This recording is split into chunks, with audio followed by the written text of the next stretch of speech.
L'action antifasciste Paris-Banlieue, je vous en avais parlé sur la chaîne secondaire Ceruboom, puisque j'avais suivi un live dans lequel ils étaient invités suite à la date anniversaire de la mort de Clément Méric, il me semble, il y a quelques années.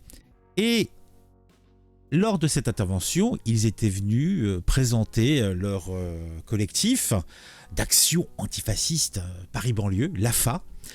Et il semble qu'ils étendent un petit peu leurs propos, puisque de base, j'avais cru comprendre qu'ils étaient des antifas, donc ils s'attaquaient donc aux vilains fascistes en France. Et ils sont a priori en total soutien avec le peuple palestinien. Bon, pourquoi pas, hein, somme toute, mais plutôt avec les terroristes, moi je les appelle ainsi, du Hamas, qui ont procédé à ces attaques ignobles.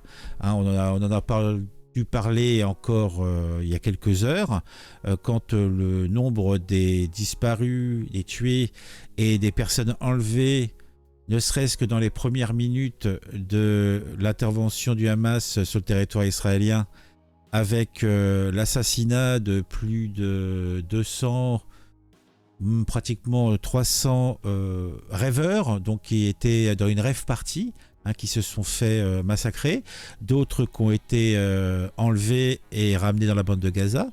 Et ce sont ces actions qui sont soutenues par l'action antifasciste Paris-Banlieue.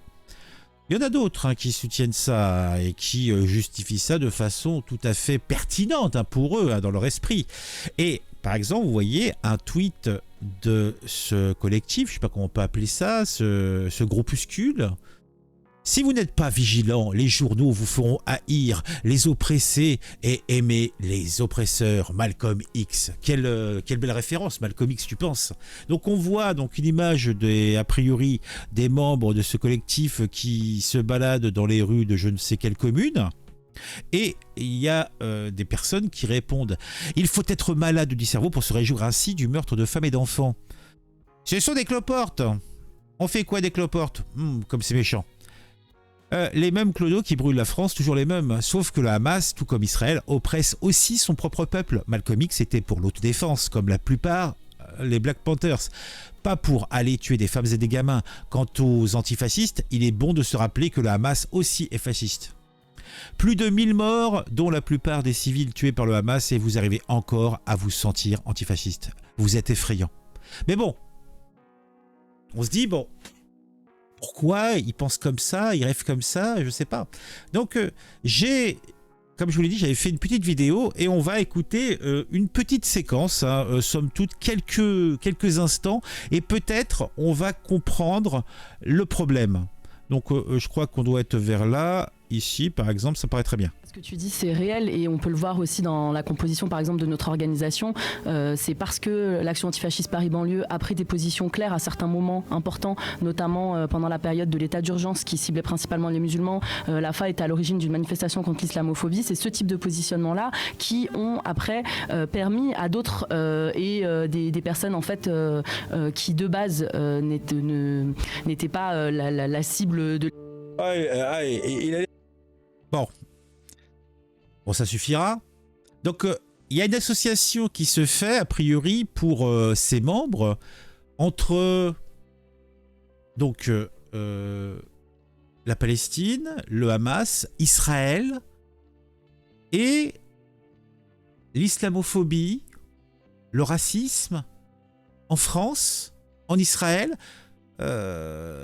Je sais pas, moi si j'étais basique, je dirais que qu'on planque sous de l'antisionisme, de l'antisémitisme, et que ces antifas sont plutôt, a priori, faut enlever le anti, hein, faut enlever le anti, ce sont des fascistes. En tout cas, moi, je trouve que ça y ressemble. Et en plus, des fondamentalistes peut-être musulmans, des islamistes, pourquoi pas. Et ils se cachent derrière je ne sais quel paravent En tout cas, moi, je vois ça. Donc, en fait, ça correspond. Ce n'est pas en récupérant des fakes dans les poubelles d'Internet qu'on apprend l'histoire, mais dans les livres, et ça n'est pas de la plume des journalistes. Vous soutenez les dictateurs qui massacrent les Gazaouites quand ils manifestent pour avoir des élections. Vous confondez terroristes islamistes et peuple palestinien. Votre incompétence est incroyable. Donc, ça continue. Il y a des centaines de personnes qui répondent à leur fameux tweet. Et on va avancer un petit peu et on va regarder un post de Claude Askolovix qui répondait à leur truc. Non aux Antifa. Et comment pourront-ils m'expliquer en quoi une vieille dame kidnappée qu'on exhibe devant une foule vengeresse est haïssable?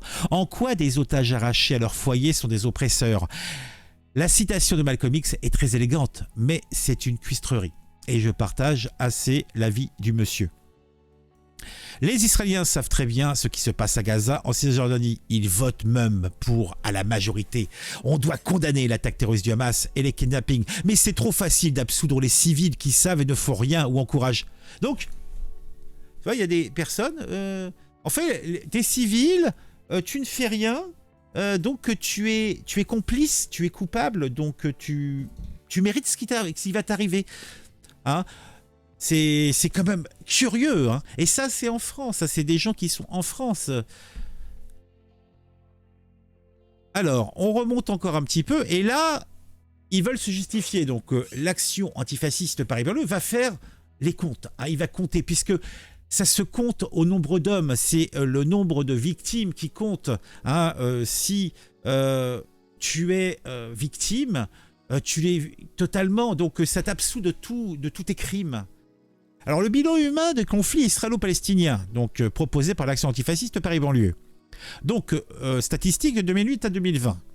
Donc, effectivement, quand on regarde les chiffres, effectivement, nombre de Palestiniens morts ou blessés. Donc, on a, vous voyez, le noir, c'est les morts, le rouge, ce sont les blessés. Donc, a priori, les Israéliens ne sont que blessés, il n'y a pas de morts. Hein. Donc là, et ça compte, je suppose, par année. Hein, ça doit être par année, entre 2008 et 2020, ça me paraît pas beaucoup. Mais bon, en fin de compte, on voit, ah oui, voilà, c'est ça, 2008, 2009, et effectivement, on a une grande majorité de Palestiniens et c'est documenté par l'ONU. C'est indéniable. Mais qu'est-ce que ça change? En quoi cela cautionne les actions du Hamas? En quoi cela cautionne ces dizaines, ces centaines de gars qui ont traversé la frontière de la bande de Gaza pour entrer en Israël et pour aller dans les villes et villages autour et massacrer complaisamment des civils? En quoi c'est pertinent pour l'action antifasciste Paris-Banlieue? En quoi c'est... Non, moi, je pense que... je l'ai déjà dit, déjà, on fait un amalgame, on veut associer des problèmes politiques dans un autre pays du monde à la France. Hein, et on va faire du misérabilisme comme ils aiment en faire. Et derrière tout ça, hein, on va condamner l'État israélien, mais en fait, donc on met ça, ils disent on est antisioniste. Non, mais franchement, c'est de l'antisémitisme pur et dur. Allez pas chercher plus loin. Donc, et ça, ce sont des antifas, hein, des antifas. Non mais arrêtez la blague. Et on nous disait, hein, on nous dit, le terrorisme d'extrême droite, hein, faites-moi rire. Ah non, et puis, alors, il continue, hein, voici un schéma, si vous avez toujours mal, donc en fait, de l'occupation, il semblerait...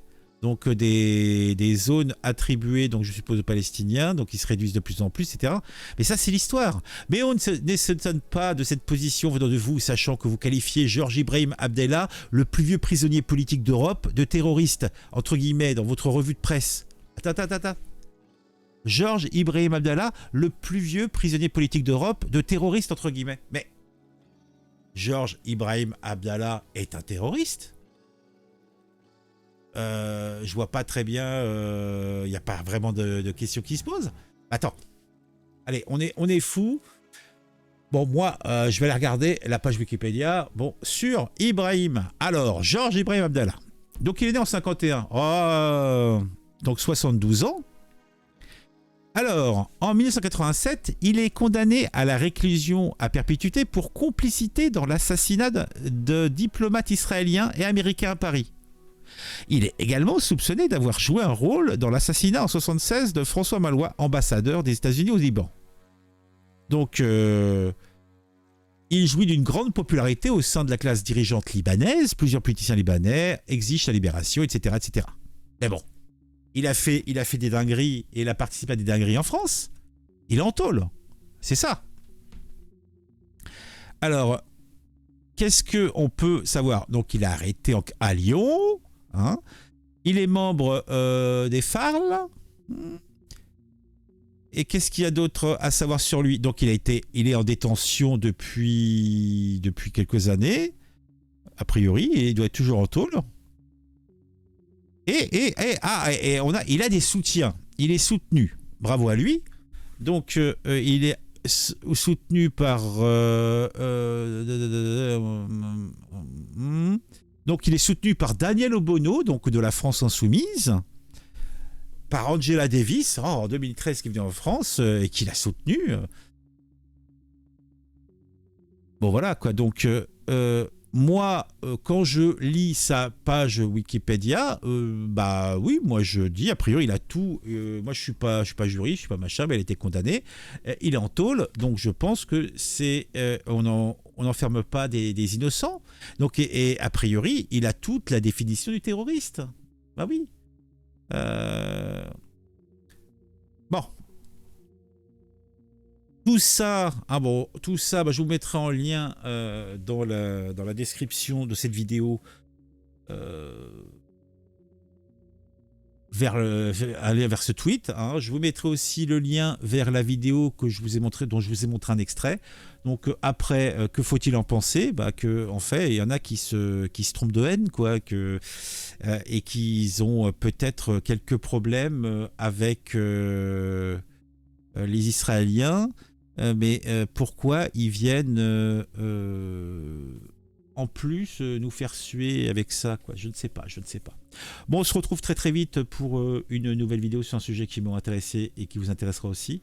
N'hésitez pas à commenter, n'hésitez pas à mettre un j'aime si cette vidéo vous a plu.